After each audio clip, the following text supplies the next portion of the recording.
বেশিরভাগ নিম্ন মধ্যবিত্ত ফ্যামিলির রসনা বিলাসী ইলিশ মাছ কেনার সামর্থ্য যখন নাগালের বাইরে, তখন পাঙ্গাস মাছ দিয়েই চলে তাদের ইলিশের তৃপ্তি মেটানো।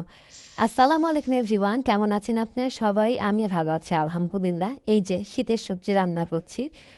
প্রথমেই কড়াইতে তেল দিয়ে তারপর সেখানে শুকনা মরিচ তেজপাতা ফোড়ন দিয়ে তারপর সেখানে সব মশলাগুলো কষিয়ে নিচ্ছি। মশলার মধ্যে অবশ্য আছে আদা বাটা, রসুন বাটা, জিরা বাটা, লবণ, গুঁড়া মরিচ, হলুদ, যা যা লাগে আর কি কষিয়ে নিয়ে তারপর সেখানে যে ফুলকপি টুকরো করে কেটে নিয়ে সেই মশলার মধ্যে দিয়ে তারপর তার সাথে আবার টুকরো করে কেটে নেওয়া আলু, মূলা আর বেগুন একসাথে বেশ কিছুক্ষণ কষিয়ে নেব।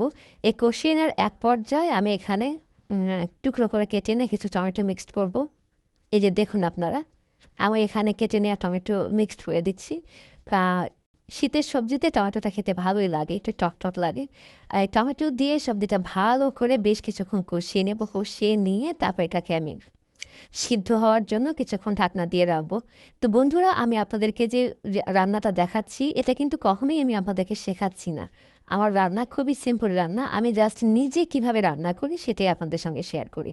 তো এই যে ঢাকনা দেওয়ার পর আবার ঢাকনাটা তুললাম, তুলে নেওয়ার পর এটাতে আমি এখন পরিমাণ মতো ঝোল দিচ্ছি। এই ঝোল দেওয়ার পর আবার এটাকে আমি আরেকটু সিদ্ধ হতে দেবো। এই যে দেখুন আপনারা, ঝোল দিয়ে নেড়ে চেড়ে এটাকে এখন আমি আরেকটু মানে সিদ্ধ হওয়ার জন্য দিয়ে দিচ্ছি। কারণ এখানে হচ্ছে আলু, মূলা, কপি এক একটা এক এক রকম সবজি, তো তাই কোনোটা আগে সিদ্ধ হয় কোনোটা পরে সিদ্ধ হয়, এই জন্য আলতোভাবে নেড়ে দিয়ে আমি তাকে আরেকটু ঢাকনা দিলাম। ঢাকনা তুললাম, এখন মোটামুটি সবগুলো সবজি সিদ্ধ হয়ে গেছে। আমি অবশ্য ফাঁকি দিয়ে আরও দুই একবার নেড়ে দিয়েছি এবং দেখে নিয়েছি ফুলকপিটা সিদ্ধ হয়েছে কিনা।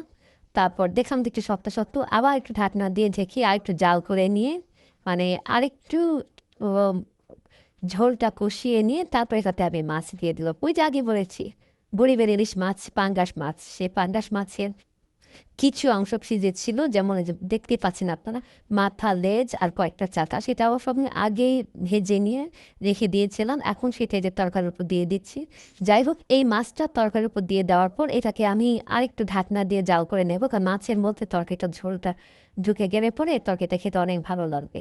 হ্যাঁ, এই যে এখন আমি এটাকে আবার একটা ঢাকনা দিলাম, ঢাকনা দিয়ে আরেকটু বেশ কিছুক্ষণ জাল করে নিয়ে আবার ঢাকনাটা তুলে এখন আমি এখানে যেটা দিব সেটা আপনার সবাই পছন্দ করেন শীতের সবজিতে, সেটা হচ্ছে ধনেপাতা। ধনেপাতা আমার ভীষণ পছন্দের, ধনেপাতার তরকারি, ধনেপাতার গন্ধটা অন্যরকম একটা রুচি নিয়ে আসে। তো বন্ধুরা, আমার রসনা বিলাসের পাঙ্গাস মাছের এই তরকারি রান্নাটি যদি আপনাদের ভালো লেগে থাকে তাহলে আমার এই পেজটিকে লাইক, কমেন্ট এবং শেয়ার করুন আর ফলো বাটনে চাপ দিন। আর ইউটিউব চ্যানেলটিকে সাবস্ক্রাইব করে আমার পেজটিকে এগিয়ে নিতে সহায়তা করুন। ভালো থাকুন আপনারা সবাই।